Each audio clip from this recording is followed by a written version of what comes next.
Hey guys, it's Tajay. Welcome back to my channel. I have another video coming to you right now, and it's about my first listing. Oh my God.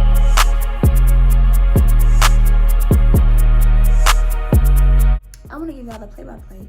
I want to give y'all some advice. I want to give y'all some stuff that I learned. So whenever you have your first listing, you'll know exactly what to ask, or you'll just know how this process goes. It's just so crazy the way real estate is.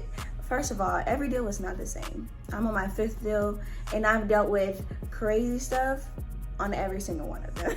Okay, they've all been smooth. I haven't had to terminate in the middle of like a deal or something like that. But yes, this video is about a new agent and her first listing. So if you have a listing, or if you're going through, you're about to have your first deal and you don't really know how the process goes, this is going to be a great video, because I searched high and low on YouTube and I didn't see a lot of videos showing you step-by-step processes of what to expect during these transactions. So here is my first listing, step-by-step. Everything that I went through and what you should expect. Okay, so my lead, she came from Realtor.com. She came in as a buy and a sell. So I was like, oh, this is gonna be really exciting. We're gonna sell her home, and then we're gonna go look for her a new property. And I was like, this is gonna be really exciting to work with someone on 2 deals, which again, I've never had a listing before, so I was a little nervous. So basically, the first thing I went and did was low-key kind of interview with her. Got to know her. I went to her house, checked out the home. But before I did that, before I went to her house, I made a CMA. Just by what she told me over the phone of her house, and then what I could find online. The home wasn't previously listed in MLS, so it was a little hard. There wasn't any photos. I didn't know what the inside looked like. There was one picture, and it was a very old photo. So I had nothing to go by, just her word, how big she thought it was. I found the square footage online, and that turned into a whole thing, which was so crazy, but I will get to that. Well, I did a CMA, and basically what I felt like we should put the home on the market for, and I pray to God that we left with a bare minimum. Okay, so I get to her house, I have my CMA. I actually had a CMA, but I did a CMA with her as well, just so she could see how I came up with this. I just don't have random documents or a digital document in her face. Just let her see, this is exactly how I drew up the CMA. This is how much I feel we should list your home for. So before I went into those details, she took me around her home. She had a hot tub, which in Texas was a great plus, because first of all, it's the summer. You don't really see a lot of homes with pools, affordable homes with pools, or affordable homes with hot tubs that are staying with the house. So that was great. She did have foundation issues, which I recommended we get fixed, because if you know, foundation issues will, a lot of people aren't going to bid on the house if there's foundation issues, or if I'm not mistaken, I don't believe that FHA buyers can bid on homes with foundation issues. So you don't want to rule out FHA people. I know it's so weird right now, but do not rule out FHA people. Go with the best offer for the home, and if they just so happen to have an FHA loan, take it. I'm telling you. Okay, it's not that big of a deal. We sat down, she told me about the foundation issues that recently occurred, and so that was one thing I recommended that we do. Fast forward, I did the CMA. She told me how much she had left on the home. So that's really important. How much money do you have left on the home? Some people may still owe a mortgage. So you have to take that into account of money that is not going to go towards her at the end of the sale. So she still have money left over. So make sure you write that down. How much money do you have left over on your mortgage? That's very important. So we sat down, we talked about that. I got someone to come out maybe like a week or 2 later for foundation. She ended up choosing me, obviously, but the interview went pretty well, because she could have not liked me and went with a different agent. So that's why I say you pretty much interview the first meeting with the client, whether they came to you on Realtor or Zillow or a referral. It's to me, that buyer's consultation is also an interview as well. You guys are both filling each other out, and there's no buyer's rep agreement, so they don't have to work with you. I'm just saying. So best foot forward, okay? And over the foundation, I didn't know how much it was going to cost, but again, I got someone to come out there a couple weeks later and give her a quote, which was really cool. We got that taken care of before we went on the market, because I didn't want that to be an issue. I also calculated, I actually asked her, how much money do you want to make from the sale? She told me how much money she wants to make from the sale. Okay, and baby, we got the money that we needed to make for the sale. Okay, and plus, but all I'm gonna say is that's also very important. So if you have your bare minimum, how much you want to walk away from the sale, that's really important before you even put the home on the market. Okay, because once you go under contract, the buyer's agent, they have complete control. So you want to make sure that you have negotiating rules. Okay, so first thing, you know, how much money do you owe in here? So how much money are you trying to make? The next thing you want to calculate is commission. You want to calculate commission. How much commission is going to be taken out of the sale of the home? Because that's not going to you. That's not going to the mortgage. That's going to me and the buyer's agent. So especially if both people are getting 3%, we have to also know how much money is not going towards her, you know. So she was very lenient with that as well, and she didn't mind giving back. So I know a lot of times people are like, oh, you're choosing the highest offer, yada, yada, yada. Well, if you're needing a lot of negotiating room, and if you have someone moving into another house, they may go with the highest offer because they need more negotiating room, or they need money to maybe fix something in the house. So so she chose me. We did and we came up with how much money we were going to put the house on the market for. I sent over the seller's disclosure with all the documentation. Now, the seller's disclosure, the seller is going to put in there everything that has happened with the house, everything that needs to be done with the house, if there are previous repairs, things that they don't know, which is very, very important. You want to have a seller's disclosure because it may be things that you aren't aware, and so once they tell you, you're like, oh crap. So something I didn't ask, which I will now ask moving forward, is how old is your roof, girl? Do you need a new roof? So that's something I didn't ask. That's something that I didn't know to ask, and my baby girl needed a whole new roof. Okay, so it wasn't as big of a deal as we thought it was going to be. We still had a lot of offers, and a lot of people asked about that, but me as an agent, let's go into contract and negotiate at that time. I didn't know what I was doing. So we just so happened to go into contract with this lovely couple. I'm obsessed with the buyer's agent and her husband, who was actually also the lender, who I'm now working with, and I will be working with him moving forward on other deals. But they referred us to a roofer that actually took care of the purchase of the new roof at closing. So she didn't have to come out of pocket up front, which was also something really cool with why someone may be choosing the highest offer. So the roof costs, I don't know if I can say how much the roof costs. The roof was in 5 digits, I would just say, and we had to pay him out at closing. So we had to also calculate that with how much money is not going to be going to her.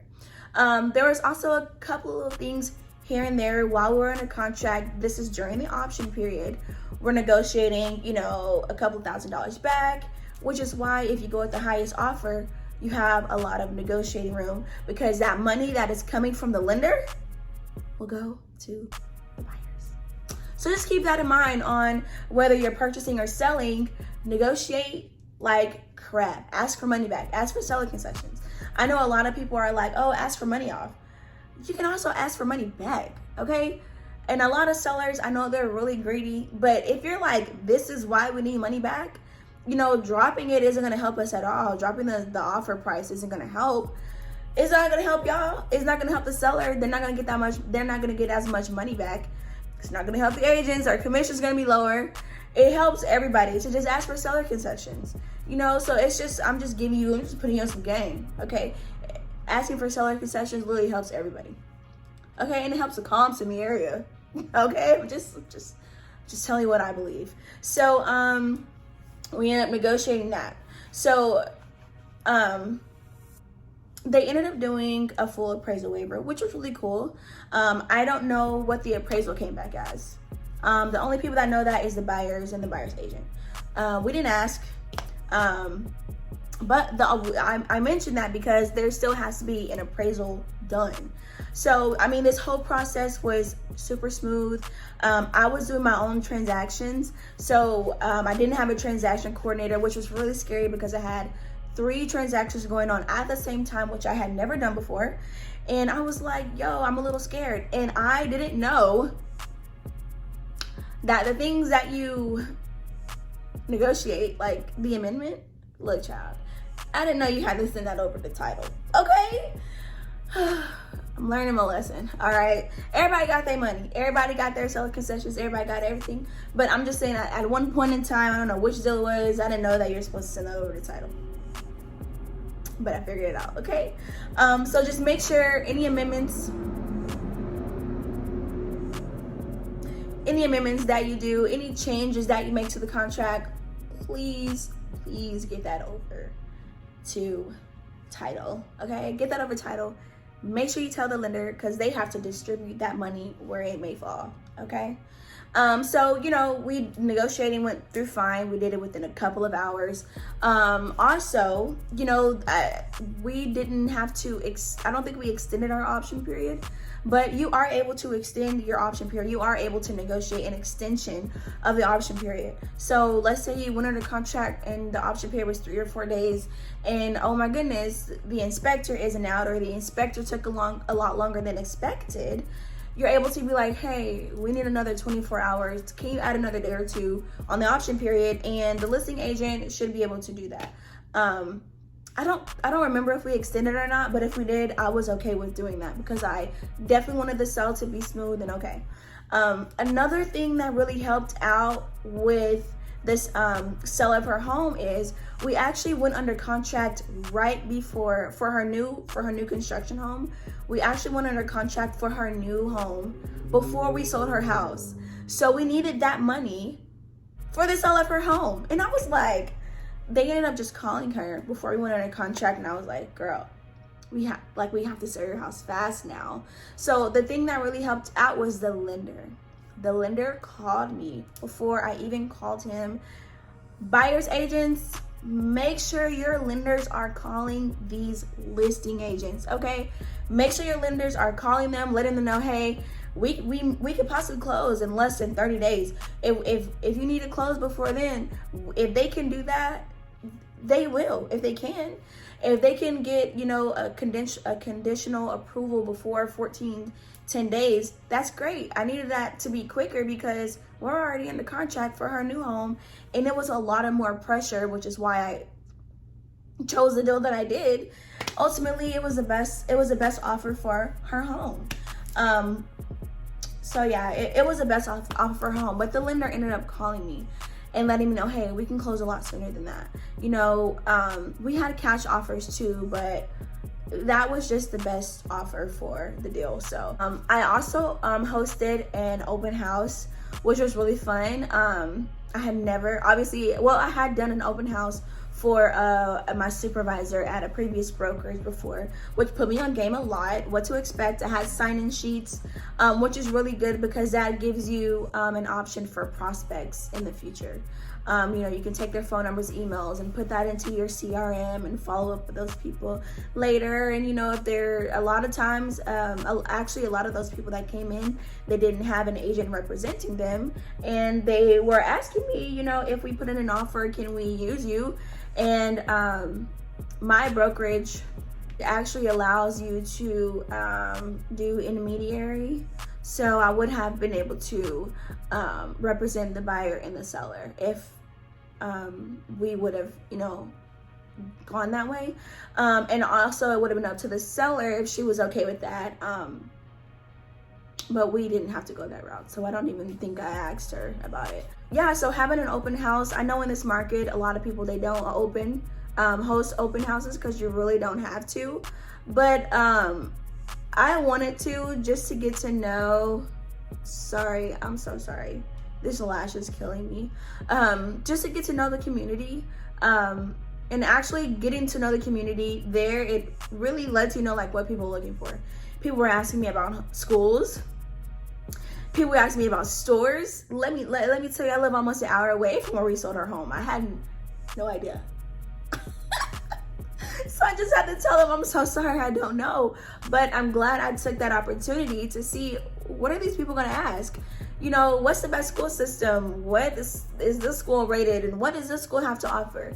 I know some people think with selling a home, you just post pictures online. But if you're really going to be talking to and getting to know these buyers whenever they're coming in, you have to be educated on the community like crazy.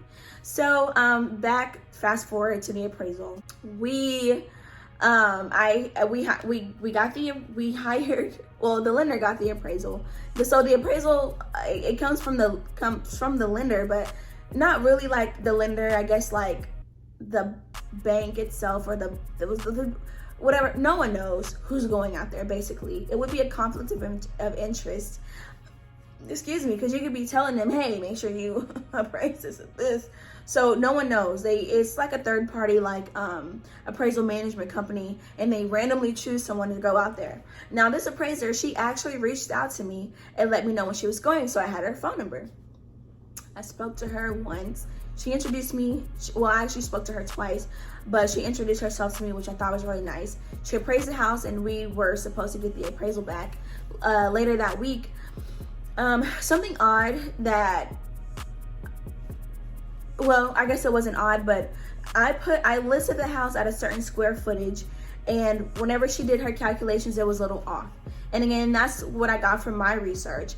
Something I never thought to do, and this is great advice that I will take moving forward: reach out to the person who has the mortgage. I could have just reached out to the person who had the mortgage. Hey, do you have a survey? We didn't have a survey. The person who had a previous mortgage, they probably had a survey for whenever their home was first built. So no one, or first purchased, so no one would have probably had to buy one. And that was just something that I just didn't think about. And then in regards to like the square footage that would have been on there, you know, mortgage information, how much was due, you know, just if it's an HOA, reach out to the mortgage. Like, I mean, it's just so many things that I didn't think about before going under contract. And I was like, dang, okay, this is something I can actually ask the person that's currently holding the mortgage. Really get to know the lenders. The lenders are going to be your best friend during the process, whether you're an agent or whether you're the client. The lender is going to be your best friend. They know so much more, and they can offer you so much more advice. So yeah, back to the appraiser.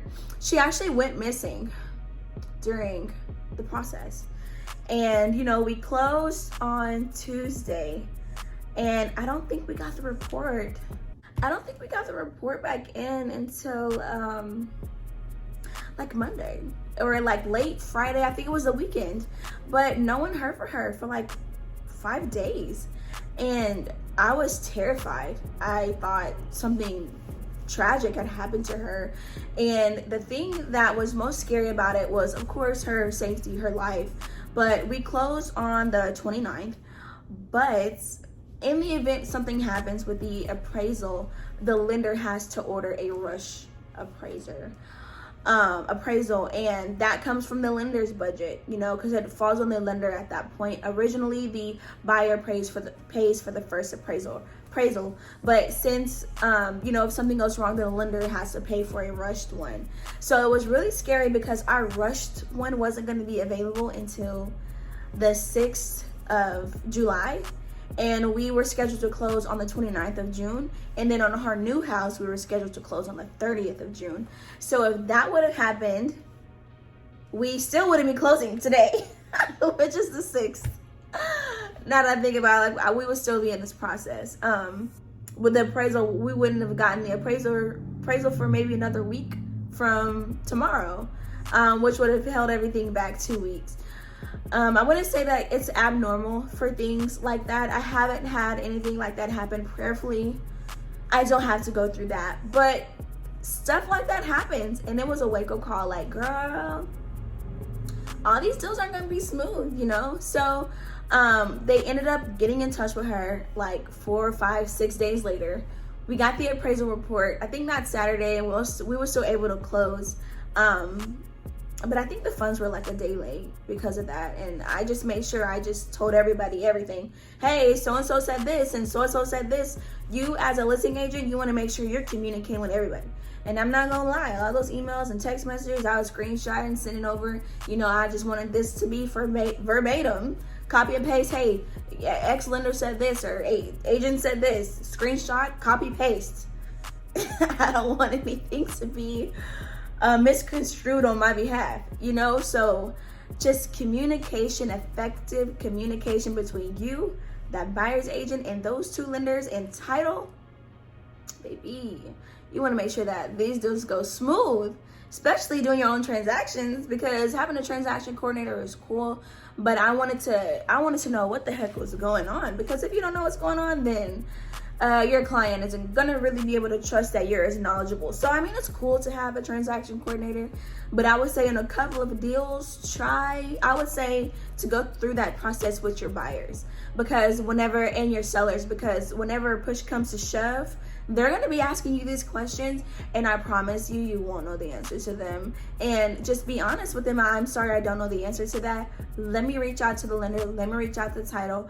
And, you know, the buyers or the sellers, they can just reach out to the title or the lenders themselves, but you're their agent. You know, they built up this relationship with you. The only time I asked them, hey, if you don't mind reaching out to title or reaching out to the lenders, if I just had no idea, and if I knew I wasn't going to be able to give this information to this person, so I would either tell them, hey, let me schedule you a call with a lender, or let me reach out to the lender and see if we can talk to him at the same time, you know. And this is something that I don't know, and I was very upfront with my clients that I don't know the answer to this. Let's figure this out together, because now I know a lot of answers because I just didn't leave it up to the lender or title to explain. I was there in the midst. I was there on the phone calls. You know, it's just, if you really want to be great, be involved. That's all I'm gonna say. So yeah, it came down to it to where, like I said, we're getting to closing. The deal was done. Funding came the next day, which was it was okay. But whenever we got to go close on her house, the funds weren't there yet when we got to the closing table. So normally closings take like 20, 30 minutes, 35 minutes max, just for paperwork, commissions to, you know, be distributed, whatever, to go wherever. But we were there for maybe like an hour and a half, 2 hours, waiting for the funds to be deposited, because she wouldn't have gotten her keys. Like, okay, well, you're not getting this house until we get our money, you know? So, we sat there for a little while, we talked, and she's like a good friend now. But we got to leave. You know, once we were able to leave anyways, but we sat there for as long as we could, which was like another hour, which I didn't mind, but she had somewhere to go, and I was like, you know, I would stay. But we ended up getting to leave until everything was done, and then she got to go back and pick up her keys, which wasn't too far from it. But yeah, then I got my money from both sales, which was crazy. Real estate has just literally been a blessing for me, I would say. I have to keep going. I know before, I know I got my license in October of this year, but I really count going full-time in March. So, you know, being a full-time agent since March, I know for sure by March of next year, I'll be making 60 figures. And that's insane to me. I'm truly blessed. I'm laughing because I don't want to cry, but I'm definitely truly blessed. And I just want to say to all y'all, keep going. Okay, like I said, I didn't have my first deal until April. Okay, and I got my license in October. It takes a minute for things to go, but it is now July, and I'm about to have my 5th closing tomorrow. Okay, but stay encouraged, and that's all I can say. Just make sure you're at a brokerage that you trust and that is teaching you the ropes.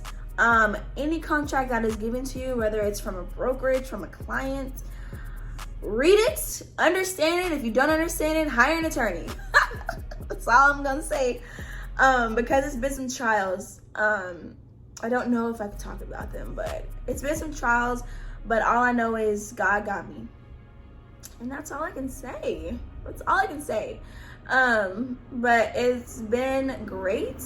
And I just hope and pray that this video helps someone out a lot. And if you have any questions, anything that I missed, please leave your questions below.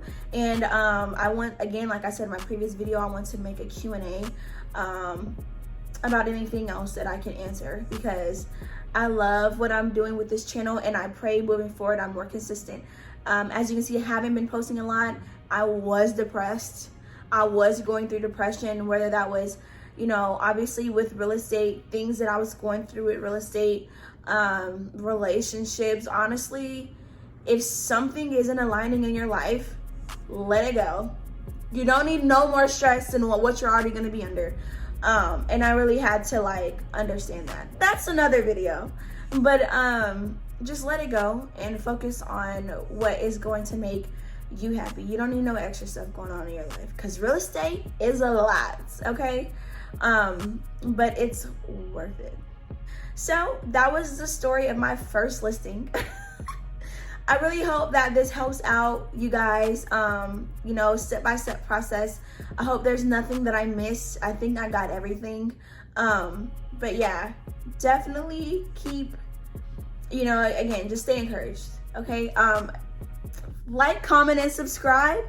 If you want to do like a buyer's step-by-step, let me know. I feel like it's a little self-explanatory, but I'll just do a buyer's one too. Just let me know how y'all feel, and if I see people saying, you know, step-by-step for buyers, because, you know, I'll probably just do that anyway, because there are people who haven't become agents yet, and they're educating themselves watching these videos. So I'll do a step-by-step buyers as well. But yeah, follow me on social media at Tajay Serene, and stay blessed. Bye. Oh,